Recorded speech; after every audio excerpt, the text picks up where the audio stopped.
Welcome. Good to see you. Today I want to do a writing exercise, and that writing exercise is to write a story that is too dark for a Pokemon game. So my name is Jarrell. I develop games for a living, and that includes being the concept developer, programming, art, audio design, music, composition, and story writing. My name is Zach Welder. I am 17 years old, and I'm writing this stupid journal because of this retarded anger management program. I'm supposed to write about what happens during my day, and if someone or something pisses me off, I'm supposed to write it down in this dumb book. Whatever. This is the stupidest crap ever. I don't have any feelings or dumb shit like that. What do they think I am, a girl? I'm supposed to write about stuff that pisses me off or whatever. Whatever. Lots of stuff pisses me off. I don't like people that say stupid stuff. I don't like people that think they're saying smart stuff but are actually saying stupid shit. I don't like people who say smart stuff just to make everyone around them feel stupid. I don't like classical music. I don't like liars or cheaters. I don't like complicated food. I don't like homework. And I don't like being told what to do. In the past, I've written professionally for public relations, speeches, marketing, and advertising at industry level. So if you want to skip the intro, then I'll put the timestamp in the description and a pinned comment so you can go straight to the story. But if you like the intro here, it is just a little explanation. It is important to constantly challenge yourself when it comes to any endeavor, whether that be related to your career or hobby. You should strive to hone your craft, to excel, to push your skills and your understanding even further. So today I will write a story that is too dark for a Pokemon game. Now, I'm not going to take the easy way out. Absolutely anyone can write what I believe hip young kids these days call edgelord fan fiction. I could probably just write pages and pages of shit that I don't like and piss me off. I hate writing about stupid, non-existent feelings, and I hate being told to write 5 pages a week about how my boring as hell week went just so some prick of a doctor can tell me that I've got some kind of anger problem. If I wanted to write about stupid feelings and shit, I'd go online, post out-of-focus pictures of myself sitting in a dark room with my hair gelled over my face, and write daily blogs about my sad, poor me life, and wait to see how many other losers read my blog and comment on how we're oh so alike. This is bullshit. Whatever. I'm currently trapped in this stupid, backwater, redneck town called Riverton. There's basically like a couple of houses and like 2 stores and whatever. We're up in the mountains and I can't do anything cool up here except shoot guns at tin cans. Anyone can write that. Anyone can just shoehorn inappropriate and culturally taboo topics into a narrative. Whatever. This is funny as hell. I got Shane to help me catch this stray dog and duct tape his 2 front legs together. For a guy so smart, he didn't find it as funny as he really should have. But I thought it was... Jerry, what the fuck? Meant for children. So I'm not going to take the easy way out. I'm going to take the challenge seriously as if I were contracted to write a story for a game. I'm going to write this as a story that is viable as an actual narrative for a potential Pokemon game. For this challenge, I will adhere to the overall requirements and limitations established by the types of narratives we have typically seen in children's media, such as Pokemon. Every narrative has multiple functions which a writer must consider, and those are mechanical function, tonal function, and sensory function. Mechanical is a story or plot, and it needs to convey a series of events and express information. That's the most basic one. Tonally, the story needs to establish and maintain a tone. Is this a comedy, a lighthearted adventure, or a dour examination of how an elitist gatekeeping art school rejected an aspiring artist who came from poverty and inadvertently caused World War II? Lastly, and most nebulous, but is still very important, is the sensory function. How does the story make the audience feel? At specific points of the plot or story, how does the audience feel? And this is something that I would say writers who are still early on in their journey are not good at handling that and controlling that, the sensory function. So mechanically, Pokemon stories are very simple. The protagonist must travel across a region, defeating gym leaders to earn badges so he or she may challenge the Elite Four. In this case, this will be the Elite Four on Starlight Mountain in our story and become the champion. Tonally, Pokemon stories are lighthearted and fun with no nuance or complexity. And in terms of the sensory function, Pokemon stories make the player feel uplifted and empowered. Again, there is no complexity or depth in this aspect when it comes to Pokemon. What I will achieve with this writing exercise is adhere to the mechanical function of Pokemon stories, and I will approach tonality differently, offering a more nuanced approach with more complexity, more meat on the bone. And in terms of the sensory function, I will write a story that allows the audience to feel different things and different emotions throughout the series of events. So let's begin. Our story needs a title, so I will call this Pokemon Summer and Pokemon Winter. Each game takes place during a different season, so the environments, the item pickups, the NPCs, and even the trainers you battle will be different across both versions since they are taking place during different seasons. The game starts in typical fashion with the player choosing either boy or girl and entering their name. For writing purposes, we will call the player character Star, as Star will be the default name for the player character. We'll refer to them as a player character for now. Welcome to Suncrest Town, the starting town in the Tolino region. There's a letter O in this region if someone wants to send a memo to Paldea.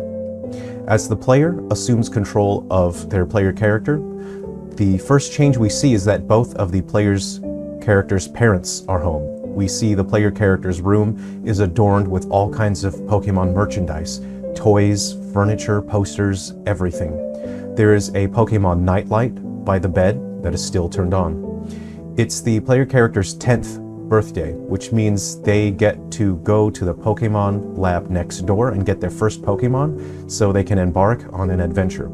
The player character's parents congratulate the player character and give them a cake, which the player character eats out of a Pokemon-themed plate and silverware. Everything in this house is Pokemon merchandise, showing just how much this character loves Pokemon and that this character is pampered by their parents a bit. The parents give another serving of birthday cake to the player, and they tell the player to bring it over next door to the player character's childhood friend, who we will call Ray. This will be the rival character, but you can change this character's name to Buttface or Poop if you choose. The parents indicate that Ray has been the player character's best friend since they were very little, and that they have always had dreams of going on Pokemon adventures together and traveling all around the world. The parents remind the player character to go upstairs and turn off their nightlight. So before they leave the house, they have to go and turn off the nightlight. Upon leaving the house, the player character meets Ray outside of Ray's house. Upon offering the cake, Ray slaps the cake out of the player's hand, knocking it to the ground. Ray says, "Why would I want birthday cake from a weakling like you? Let's hurry up and go to the lab to get our Pokemon so I can beat you." This is where we have our first tonal shift away from typical Pokemon story interactions, where the player character is usually patted on the head and treated like a special pampered child. If the player character goes into Ray's house and Ray's bedroom, it will be seen that Ray's house is plain. It lacks the piles of Pokemon merchandise that the player character has. Ray is being raised by a single parent. Which parent is raising Ray depends on an element which I will discuss later, but it can vary between either the mother or the father. The player and Ray travel to the lab and meet the professor, who we will call Professor Gum. So Professor Gum greets the kids and indicates he had set aside some special Pokemon for the kids to pick. He's known both Ray and the player character since they were young and knows that they have wanted to go on a big Pokemon adventure and become the best champions in the world. So Ray says, "I feel sorry for you for being so weak, so I'll let you choose your Pokemon first." The player picks their Pokemon. In typical fashion, Ray picks the starter that has a type advantage against the player's starter Pokemon. After the battle, in which the player will probably win, Ray will say something along the lines of, "I was going easy on you, I hate seeing little kids cry on their birthday. Hurry up and get packed so we can leave this town. Professor Gum says before they embark on their journey, he will perform a quick health check using their VitaCheck machine to ensure that both kids are ready to embark on their adventure. Ray steps into a machine that scans him with a bright light. Overhead, a green light appears. It's a bill of health. Ray says, "Of course I passed the health check. Only someone strong and healthy can become the champion Pokemon trainer. Hurry up, player character, it's your turn." And the player character, the default name is Star. So hurry up, Star, it's your turn. The player character steps into the health check machine. They're scanned by a bright light, but unlike Ray, there is a delay. No green light appears overhead. After another unsettling delay, the happy-go-lucky music of Suncrest Town fades into silence as a red light appears overhead. Professor Gum walks to a machine and reads a printout on a piece of paper. He hesitates before telling Ray and the player character to wait. Don't go anywhere. He needs to talk to the player character's parents. Professor Gum leaves. After waiting a moment, Ray says, "Why did you have to fail the health test? I don't want to wait here. Let's go and find out what Professor Gum is talking to your parents about." So, the player character and Ray leave the lab against the professor's instructions, and they walk in on the professor's conversation with the player character's parents. The professor says the player character, Star, we'll start referring to that character as Star now. Star is very sick. They won't be able to go on their adventure until they undergo treatments to get better. And the parents ask if the professor knows what caused the sickness, and the professor explains it's a new kind of illness and they don't know that much about it, but it's been happening more and more, and they need to start treatments right away or Star could die. Ray makes their presence known. He gets angry and he says, "So we don't get to go on an adventure today? We were supposed to leave the town at the same time so we could be rivals. I knew a weakling like you would mess something up." Ray storms out of the house, obviously upset. The professor apologizes to Star, the player character, and the scene fades to black. Then the scene fades in with the player character, Star, in a bed in the professor's lab. Outside of the room, the parents are talking to Professor Gum. It is 6 months later. They say that it's been months undergoing treatments and ask the professor if there's been any improvement. Professor Gum shakes his head, walks away in disappointment. The parents follow him. They lament about Star's dream, how Star wanted to go on an adventure and travel around and catch tons of Pokemon and become the champion. The parents leave as they slowly walk out of the hallway. A moment later, Ray is seen walking down the hallway slowly. Ray knocks, then enters the room. Ray is holding 2 plates of food, one for himself, one for the player character. Ray says, "My mom made an extra serving for you. I thought you'd be getting bored of the food here at the lab. I even got your favorite Pokemon plate from your house." The player character slowly eats the food. It is apparent the character Star, it's apparent Star has gotten weaker over the past few months despite the treatments. Ray says, "All you need is good food and rest so you can get better. As soon as you're strong again, we'll leave this town so we could go on our adventure." Ray turns his back to Star and to the camera and says, "We're supposed to be rivals. I can't just leave here and go on an adventure alone. So hurry up and get better already." The player character struggles to lift up the plate but is too weak and drops it. The food falls to the floor, spilling everywhere. Ray turns and looks at Star for a moment. He takes his own plate of food and starts spoon-feeding Star as the scene slowly fades to black. It is 6 months later. Fade into Star's room, the player character's room. The shades are drawn tight over the window. The only light in the room comes from the dull glow of a Pokemon nightlight by the bed. The player character, Star, is not there. After a moment, one of Star's parents appears, walking up the steps into the room. The parent looks around the room, slowly walks over to the bed, turns off the nightlight, then leaves the room. As we see the scene downstairs, the player assumes control of the parent. Which parent the player now controls depends on whether the player selected boy or girl. If the player selected boy, the player will now control the father. If the player selected girl, the player will now control the mother. Over the past 6 months, it is revealed that the now playable parent has fallen into depression and has lost all motivation to do anything with their life. The other parent asks the now playable parent to take a box of their child's Pokemon toys, of Star's Pokemon toys and merchandise, and carry it over next door to give it to Ray. The other parent says, it's better someone gets to enjoy these things than for all these toys to sit in the dark collecting dust. The playable parent, who we will now refer to as the player character, picks up the box and goes next door to Ray. In the kitchen there at Ray's house, the player is greeted by Ray's parent. If the player selected boy, then Ray's parent will be the mother. If the player selected girl, then Ray's parent will be the father. So this is the opposite to the player character now, the parent. Ray's parent says Ray has been so depressed sitting in his room ever since the funeral. It has been months, but Ray still has been able to move forward with his life. Ray's parent says Ray won't talk to them and asks the player if they could go talk to Ray. The player goes up the stairs and gives the box of toys to Ray without saying a word. Ray starts taking things out of the box, and the player character, the parent, starts taking toys out of the box, and they start playing some toys and games together the way a parent would. We see Ray laugh a bit before he turns his back to the player character and the camera. He wipes his eyes.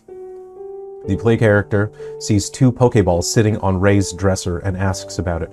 Ray turns and says those are the starter Pokemon that they chose together 1 year ago. The player character goes and picks up one of the Pokeballs and gestures to Ray. Ray says, what do you mean? Are you saying we should go on an adventure, even without Star?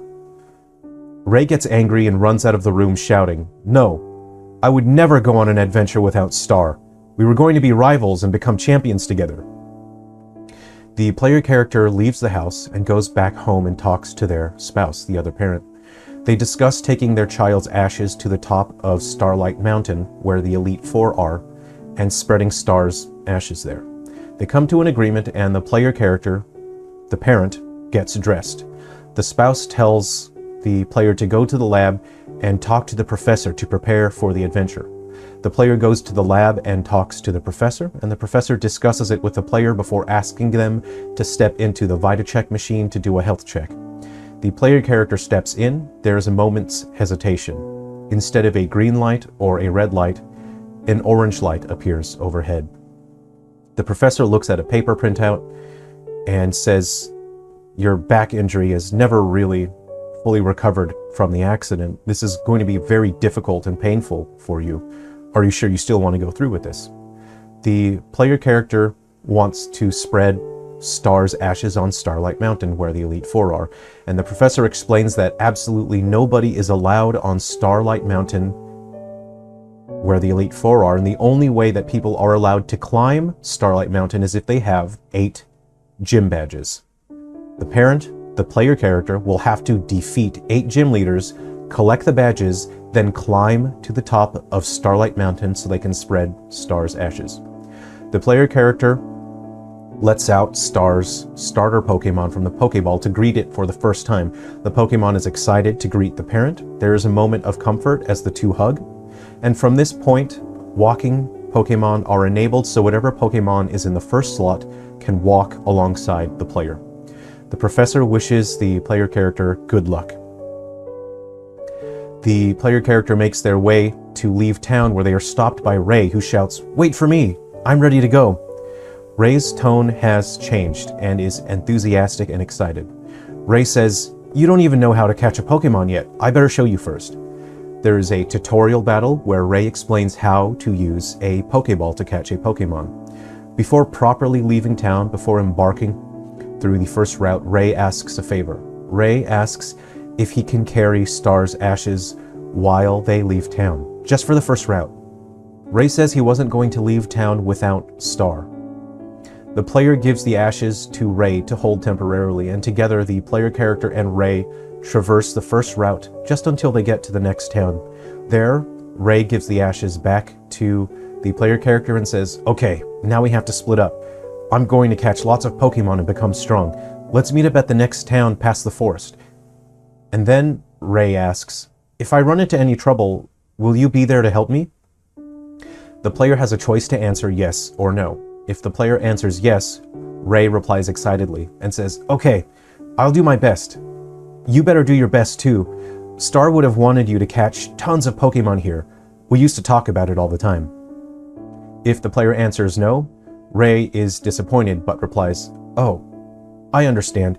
I should be grown up enough to be able to rely on myself. You're right. I'll be tougher and stronger, but make sure you catch lots of Pokemon here. Star and I wanted to catch lots of Pokemon here. We used to talk about it all the time." From here, the game proceeds as a typical Pokemon adventure. Whenever Ray and the player character meet up, they have a battle to test each other. They reminisce about Star, and they talk about how Star would have loved it there, wherever their adventures are taking them. They spend more time together, and the more time they spend together, the more they form a surrogate parent-child bond. They discuss grief and loss, and by going on the adventure, they are able to process their grief over Star's death. Eventually, the player character encounters Team Light. That is this story's team of villains. Their MO is to bully and take over small local businesses, then sell their counterfeit Pokemon merchandise. Team Light has been stealing people's Pokemon and using those enslaved Pokemon to create the counterfeit merchandise. Upon raiding Team Light's hideout, the home base of operations, it is discovered that the paint that they have been using for their counterfeit merchandise is toxic, and that is what has been making kids sick. It is revealed the reason why Star got sick and died was because of too much exposure to the counterfeit merchandise that Team Light has been selling. The player character eventually defeats Team Light, and they meet and then battle and defeat Team Light's leader, Marliani. And the player character, the parent, explains to Marliani how Star died due to the toxic paint from the counterfeit merchandise. Full of guilt and remorse, Marliani disbands Team Light permanently. Throughout the course of the adventure, the player is given enough information to learn that even though Ray and Star were close best friends when they were young, one of Ray's parents left to go on their own Pokemon adventure many years ago and never came home. It is later revealed that that parent, Ray's parent that left, just walked out on their family. And when Ray and the player find that parent living somewhere else on their own, Ray is very upset. The player learns the reason that Ray had become so antagonistic towards Star was because Ray was jealous that Star had both parents still, and Star was getting lots of attention and lots of Pokemon merchandise, while Ray's single parent struggled with finances. The player and Ray eventually collect all badges of the Tolino region, and they make their way to Starlight Mountain. The player character's injuries make it difficult to climb, but then Ray appears there and helps, and together they work to help each other and climb to the top of Starlight Mountain. At the front gates of the Elite Four, the player character wonders if that is a good spot to spread Star's ashes, and Ray says Star would have wanted to reach the very top of Starlight Mountain, and you can only get to the very top by defeating the Elite Four. So together, the player character and Ray vow to defeat the Elite Four and make it to the top. Ray goes first. The player character follows shortly after, defeating all of the Elite Four in what feels like bittersweet victories. Each member of the Elite Four fights their hardest against the player character, trying to make up for their recent defeat at the hands of Ray. The player character defeats the Elite Four, then reaches the very, very top of Starlight Mountain, where there is a platform that is basically the highest point in the entire region, and this is where Ray is waiting. By this time, the player has been fighting throughout the entire night. The sky is full of stars. It's not called Starlight Mountain for nothing. The player character is about to spread the ashes of their child when Ray says, "Wait, let's have one more battle here at the top of the world for Star." This is the final champion battle. After the battle, Ray says, "Thank you, Star. You were the best rival I could have ever had." The player character opens the urn and spreads Star's ashes as the sun gently rises over the horizon. The scene lingers for a moment before gently fading to black. The end. What did you think of the story? I hope you enjoyed it. This is something that I personally would find interesting. I really enjoy all kinds of different stories, and with Pokemon games, I personally would like to see things with a bit more complexity, a more nuance, and I thought this would be a great exercise for me, a great opportunity to try to just sharpen my skills a little bit and try to write something that could potentially be viable as a story, but is simply just too dark. And I tried to avoid making things overly dour, because at the end of the day, the Pokemon games are meant to uplift and inspire and to encourage. So I didn't want to write a story that was just a total downer. This is a story that is about overcoming grief and loss and processing that, and finding family and friendship with other people that are in a similar position than you, where you can understand each other. So I hope you enjoyed that story. Let me know what you think of it in the comments section. If you'd like to see something that's funny now, because this was a bit sad, I think, I'll put some things on the screen, some other videos on the screen if you want something funny instead. Okay, thanks for spending some time with me today. Take care and be well.